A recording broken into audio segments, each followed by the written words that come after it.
Vous fûtes policier, vous n'êtes Oui. plus. Non, On arrête ça. D'accord. on Policier, passe à autre chose. à pied, à vélo, voiture, moto. À pied, Ouais. en moto et à cheval. Bonjour à toutes et à tous, j'espère que vous allez bien. On se retrouve pour une nouvelle histoire dans la bibliothèque interdite et aujourd'hui on va parler de l'un des tueurs en série les plus célèbres de France. Il a été policier, gendarme, père de famille, un casier judiciaire complètement vierge. Je veux bien entendu parler de François Vérove, alias Le Grêlé. Une nouvelle vidéo sort tous les mercredis à 18 h, donc n'hésitez pas à liker et à vous abonner pour ne rater aucune nouvelle histoire. Haunts me somewhere much deeper. I've been feeling weird, I can't seem to focus good enough. Nothing's really clear, sometimes it could be a little tough. I just need to feel like the end's in sight for me. But let's be really real, anxiety can foggy all this stuff. I've been feeling weird, I can't seem to...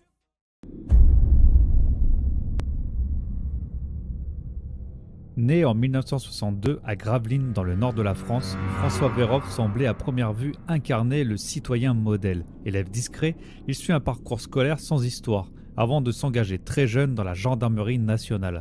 Son passage par l'armée renforce sa discipline et son goût pour l'autorité. Marié, père de 2 enfants, Vérove s'installe en région parisienne et poursuit une carrière dans les forces de l'ordre. Il passe de la gendarmerie à la police nationale, puis rejoint la police municipale, où il est apprécié de ses collègues et des habitants pour son calme apparent. Plus tard, après avoir quitté la police, Vérove s'engage même en politique locale dans une petite commune du sud de la France, renforçant encore l'image d'un homme rangé, soucieux du bien public. Bien entendu, cela n'est que la face visible du personnage.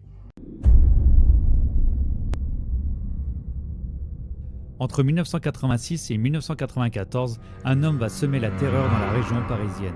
Il agit avec méthode, assurance et surtout avec un sang-froid qui intrigue autant qu'il inquiète. On le surnomme le Grêlé, à cause des traces d'acné que plusieurs témoins disent avoir remarquées sur son visage. Sa première victime connue est Cécile Bloch, une jeune fille de 11 ans, retrouvée sans vie dans l'immeuble familial à Paris le 5 mai 1986. Ce jour-là, plusieurs voisins se souviennent avoir croisé un homme poli, au ton presque chaleureux, qui prétendait visiter des appartements. Mais derrière cette façade se cache une personnalité sombre et dangereuse. À partir de cette affaire, les enquêteurs vont retrouver le même profil ADN sur plusieurs scènes de crime, révélant qu'ils ont affaire à un tueur en série.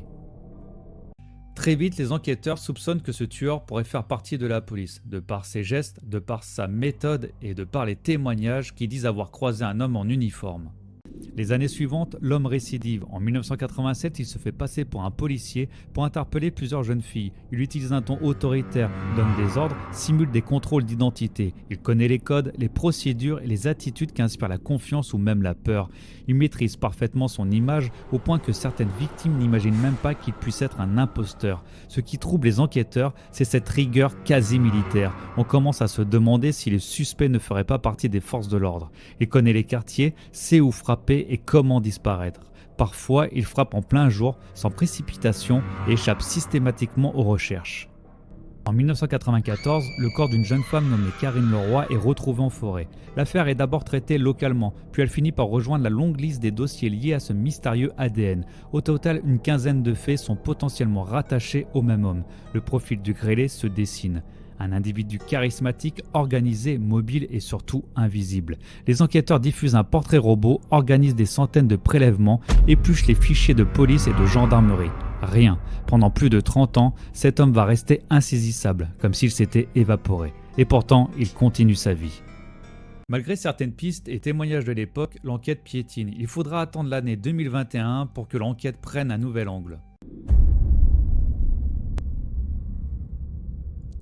En 2021, tout bascule. L'enquête Le Grêlé n'a jamais été véritablement refermée. Le profil ADN est toujours là, intact, en attente d'une correspondance. Cette année-là, une unité spéciale relance les investigations et décide de se concentrer sur un nouvel angle. Un recensement de tous les gendarmes et policiers présents dans la région parisienne à l'époque des crimes.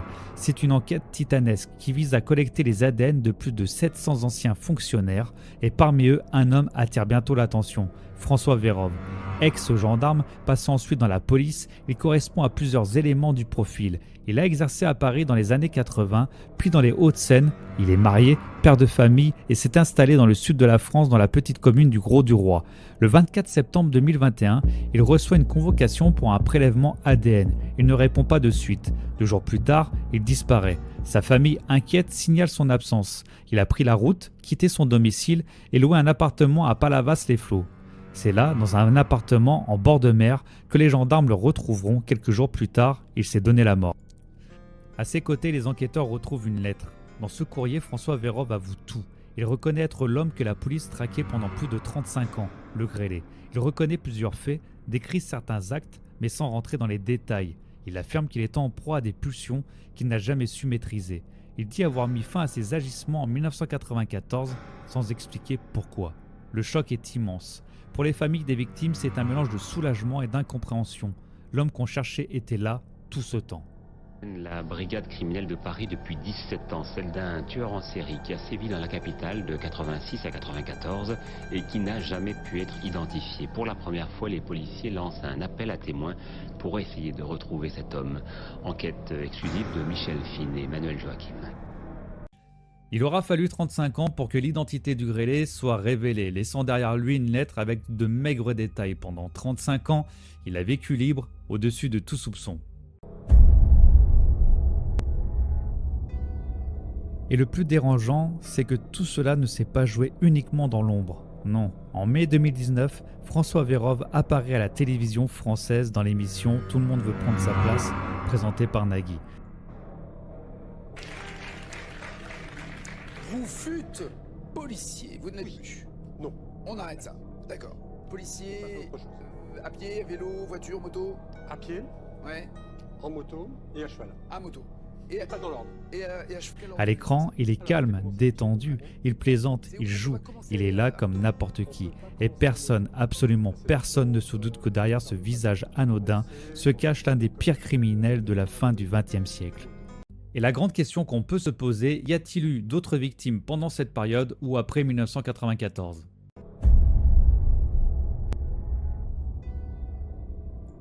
Depuis que l'identité de François Vérove, alias le grêlé, a été révélée en 2021, un nouveau voile d'ombre s'est abattu sur de nombreuses affaires non élucidées. Si sa mort a permis de clore certaines enquêtes, elle a aussi ouvert une brèche dans le passé, celle d'un tueur présumé aux multiples visages.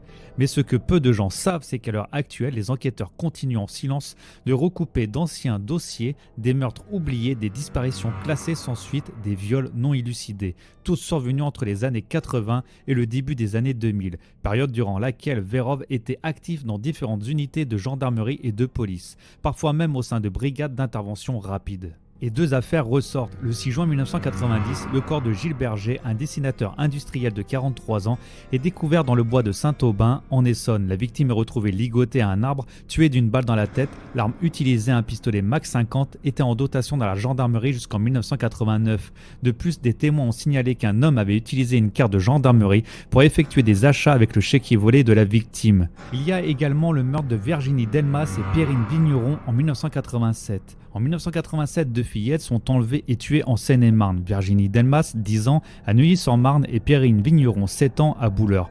Leurs corps sont retrouvés plusieurs mois plus tard, abandonnés dans des zones isolées. Les enquêteurs ont révélé des similitudes troublantes avec le mode opératoire de Le Grêlé, notamment l'utilisation d'une moto et la présentation d'une carte de police pour approcher ses victimes.